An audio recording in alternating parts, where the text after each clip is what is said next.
गरीब से अमीर बनने की कहानी। शहर की बेरहम सड़कों से ठुकराया गया एक अंधा याचक। उसका नाम था मदन। आंखों से अंधा, पर दिल में अभी भी उम्मीद जिंदा थी। आज आ पहुंचा था एक छोटे से गांव की सीमा पर। उस गांव का नाम था दुर्गापुर। कहते हैं दुर्गापुर की मिट्टी में माँ दुर्गा का आशीर्वाद है, लेकिन हर आशीर्वाद पाने से पहले परीक्षा देनी पड़ती है। मदन थके कदमों से चल रहा है, हाथ में पुरानी लाठी। हरे कृष्णा, हरे कृष्णा, कृष्णा कृष्णा, हरे हरे। हे भगवान, अगर कहीं ठहरने की जगह हो तो आज यही मिल जाए। बहुत थक चुका हूँ चलते चलते। कई दिनों की भूख, कई रातों की ठंड और अनगिनत दरवाजों से मिली ठुकराहट, मदन के कदम अब जवाब दे रहे थे। दुर्गापुर की पगडंडी पर उसकी लाठी की आवाज गूंज रही थी। टक टक टक। अचानक पास की झाड़ियों में हलचल होती है और गाय की हल्की घंटी बजती है। रुको, आगे गड्ढा है। कौन कौन है जो मुझ अंधे की मदद कर रहा है?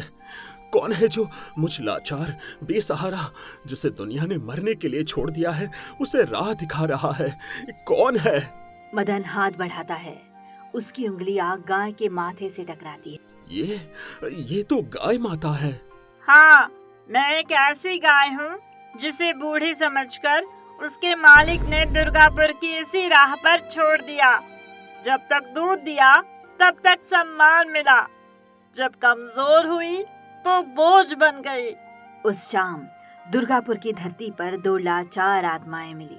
मैं अंधा हूँ, मेरा नाम मदन है, पर आज पहली बार लग रहा है जैसे मैंने सच में किसी अपने को इतनी करीब से देखा है।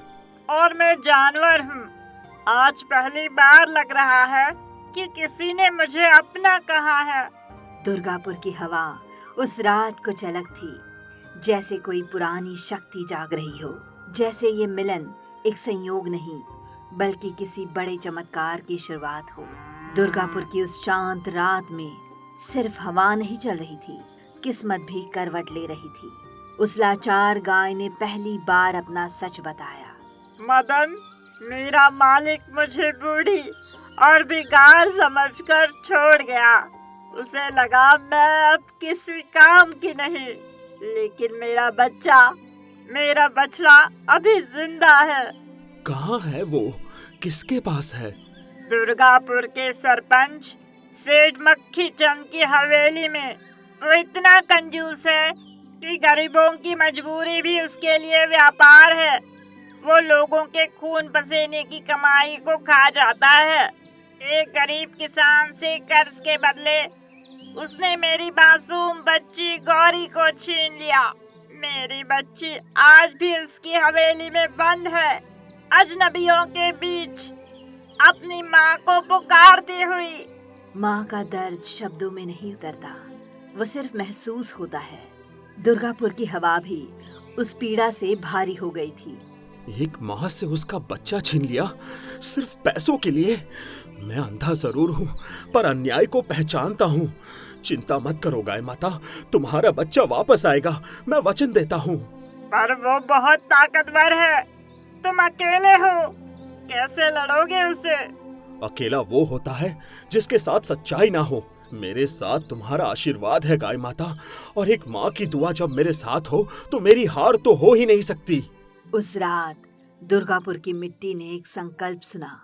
एक अंधे भिखारी ने दुर्गापुर के सबसे ताकतवर आदमी को चुनौती दे दी थी। उसे भी पता नहीं था आगे रास्ता कांटों भरा है, अपमान किया जाएगा, मजाक उड़ाया जाएगा, लेकिन कभी कभी सबसे बड़ा युद्ध तलवार से नहीं, इरादों से जीता जाता है। उस रात लिया संकल्प अब पसीने में बदल चुका था। दुर्गापुर की हर सुबह मदन के लिए एक नई परीक्षा लेकर आती थी। मदन दरवाजे पर लाठी के सहारे जाता है और पैसे जमा करने की कोशिश करता है, ताकि एक माँ को उसके बच्चे से मिला सके। जो भी दान मिलेगा वो एक माँ को उसके बच्चे से मिलाने के लिए होगा। अब वो सिर्फ अपने लिए भीख नहीं मांगता, हर एक सिक्का वादा था कि उसे इस माँ को अपने बच्चे से मिलाना था। त्यागी गाय भी पीछे नहीं थी। वो खेतों में हल चलाती, बोझ ढोती, दिन रात मदन का साथ देती। दुर्गापुर के एक कोने में, जहाँ कुछ घरों में चूल्हा भी मुश्किल से जलता था, वहीं खड़ी थी एक हवेली, सेठ मक्खी चंद की हवेली। दरवाजे इतने भारी कि जैसे भीतर का लालच बाहर ना निकल जाए। अंदर ठहाके गूंजते थे और सोने चांदी की खनक जैसे रोज का संगीत हो। सेठ मखमली गद्दे पर बैठा है, सामने गिनती की मेज, सिक्के ढेर में रखे हुए। नौकर राजू कांपते हाथों से ट्रे लेकर आता है। मालिक, आपकी चाय। राजू गरीबी में जन्मा, मजबूरी में झुका हुआ। तभी भनभनाहट एक मक्खी उड़ते हुए आती है और सीधे चाय में गिर जाती है। अरे, इसमें मक्खी गिर गई। रुकिए मालिक, मैं ये चाय फेंक कर नहीं बना लाता हूँ। अरे ओ राजू के बच्चे, पैसे क्या पेड़ पर उगते हैं? नई चाय बनाएगा? इतनी महंगी पत्ती है और इसमें दूध शक्कर सब है, सबकी बर्बादी होगी। वो खुद उंगलियों से मक्खी निकालता है, झटक कर फेंक देता है। देख, मक्खी निकाल दी, अब चाय बिल्कुल ठीक है। सेठ चाय पी जाता है। जिसे गरीब की जमीन हड़पने में शर्म नहीं, उसे मक्खी वाली चाय पीने में क्या शर्म। राजू हैरान होकर देखता है। तभी अंदर से सेठ की पत्नी विमला प्रवेश करती है। हाथों में सोने की चूड़ियां छनकती है। सुनो जी, आपने तो कमाल कर दिया। उस गरीब मोहन की सारी जमीन धोखे से अपने नाम कर ली, और वो बिरजू झूठे कागजों पर साइन करवाकर अच्छे खासे पैसे ऐंठ लिए। सच में आपका दिमाग तो बहुत ही तेज है जी। आखिर इस गांव का सबसे धनवान और बुद्धिमान सरपंच हूँ मैं। अगर मेरा दिमाग नहीं चलेगा तो किस मूर्ख का चलेगा? राजू सब सुन रहा था। हर शब्द उसके दिल में कील की तरह चुभ रहा था, पर वो बोले कैसे? नौकरी ही उसकी सांस थी। कुछ दिन बाद रसोई में राजू जल्दी जल्दी चाय बना रहा था। हाथ कांप रहे थे।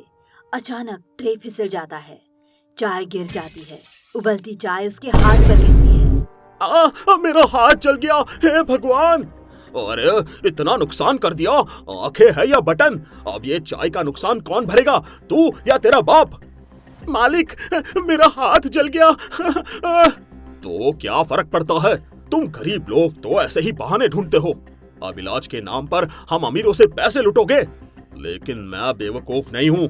मैं इस गांव का सबसे धनवान और बुद्धिमान सरपंच हूँ।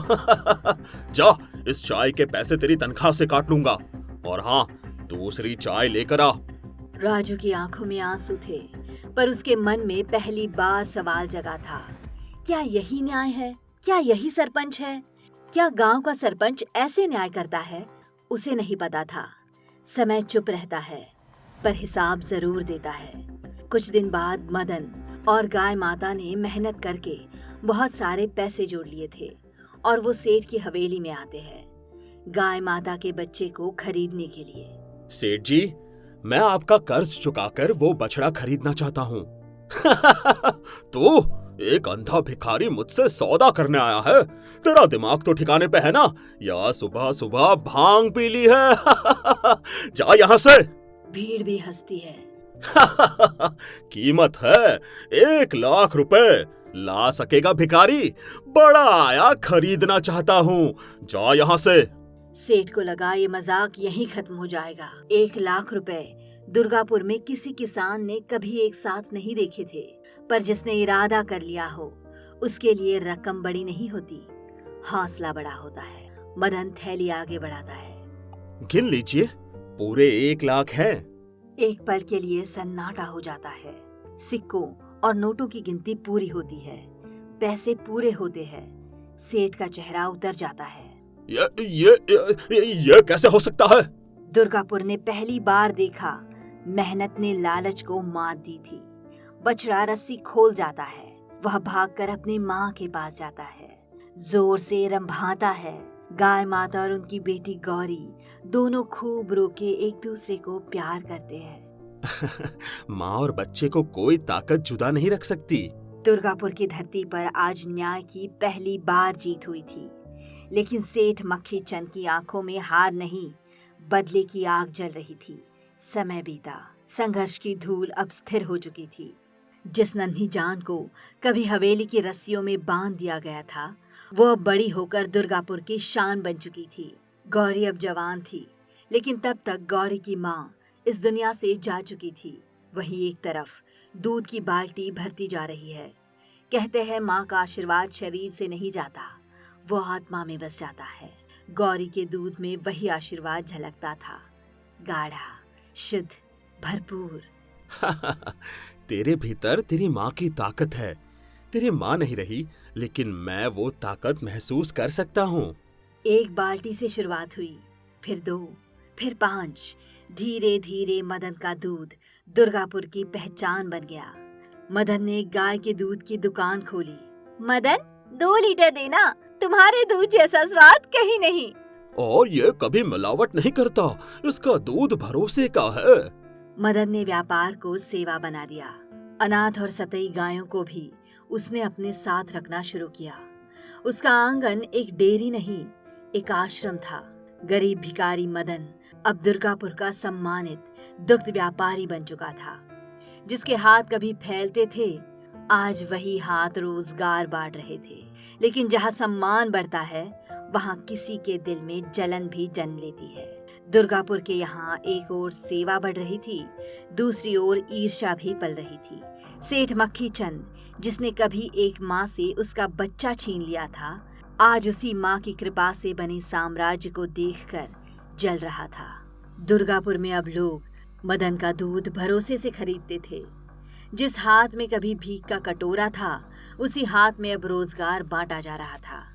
पर जहाँ सम्मान बढ़ता है, वहाँ ईर्ष्या भी जन्म लेती है।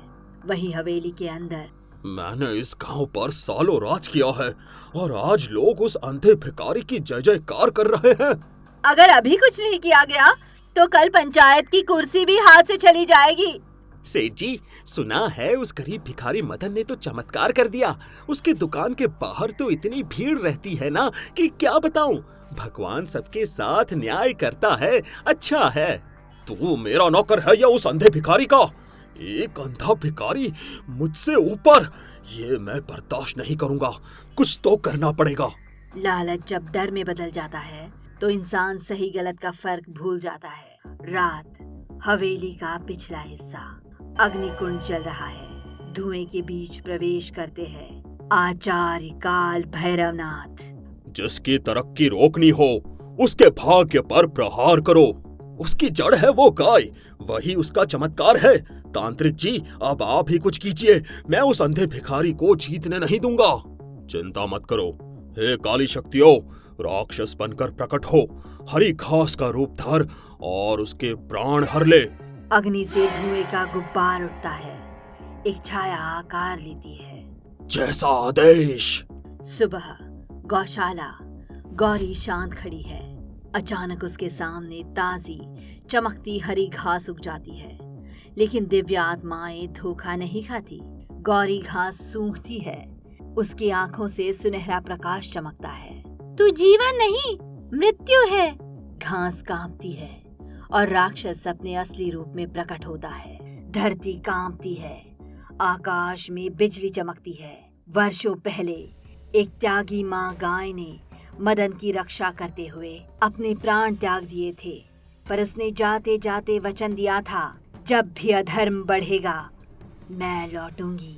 और आज वही आत्मा गौरी के भीतर जाग उठी।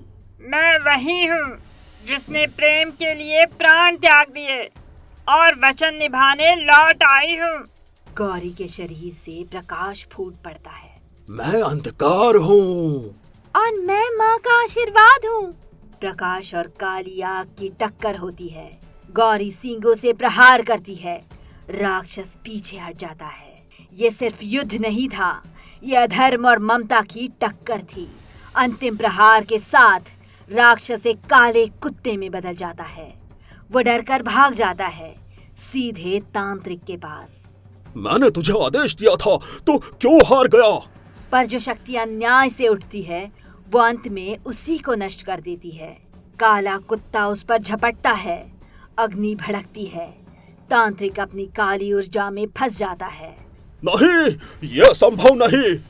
उसकी शक्तियां समाप्त हो जाती है। वो श्रापित होकर गिर पड़ता है। गौरी मदन के पास जाती है। उसकी आंख से आंसू गिरता है, सीधे मदन की बंद पलकों पर। माँ का आशीर्वाद अंधकार को भी मिटा देता है। मदन धीरे धीरे आंखें खोलता है।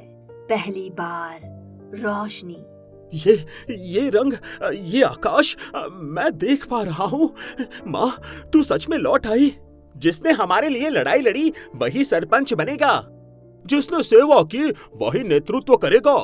चुनाव होता है, सब वोट देते हैं। मदन भारी मतों से जीतता है। ये मेरी हार नहीं हो सकती। हार आपकी नहीं, आपके लालच की है।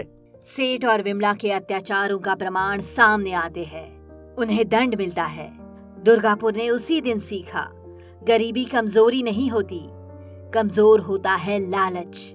माँ गाय ने अपने प्राण त्याग दिए थे, पर प्रेम और वचन के लिए अपनी ही बेटी में पुनर्जन्म लेकर लौटी। मदन ने साबित कर दिया, मेहनत से दौलत मिलती है, पर दया से सम्मान। और जब सच्चाई जीतती है तो वो सिर्फ एक इंसान की नहीं, पूरे गांव की किस्मत बदल देती है।